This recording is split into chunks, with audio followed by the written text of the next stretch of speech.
Изменения уже видны. Реставрация в Алиюртовской гимназии началась еще в мае с началом летних каникул. Сейчас здесь работает несколько бригад строителей. Они уже установили пластиковые окна, двери, закончили и стяжку полов на всех 3 этажах. На сегодняшний день тут работает порядка 80 человек, потому что 1 сентября надо запустить детей для учебы. Практически 2 этажа уже готовы. Идет монтаж оборудования технологического. И на 1 этаже и подвалы идут на завершение работы, отделочной работы. То есть шпаклевка, покраска, установка дверей. Гимназия рассчитана на 540 учащихся. Здание не новое, да и учатся здесь гораздо больше детей. Вот школа и пришла быстро в упадок. Полностью внутренние работы, все внутренние сети были заменены. Школа была в плачевном состоянии, на самом деле. Тут все текло, все сыпалось.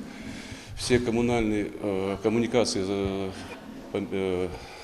демонтированы, установлены новые.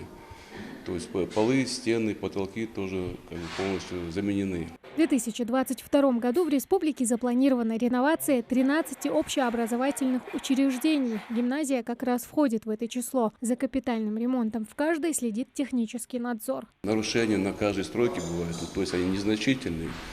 Им дается срок на устранение, то есть записывается запись в журнале, выписывается предписание, дается срок на устранение, в зависимости от какого-то нарушения. Они в течение этого срока устраняют эти нарушения. Устранения какие там, где-то плитка неправильно положена, где-то там не докрасили, не дошпаклевали, такие незначительные. Это на всех объектах не бывает, эта стройка. На верхних этажах параллельно общему ремонту уже расставляют мебель, устанавливают доски с методическим пособием. Строители заверяют, что уже в последних числах августа закончат ремонт, а значит, новый учебный год учащиеся начнут в обновленном здании.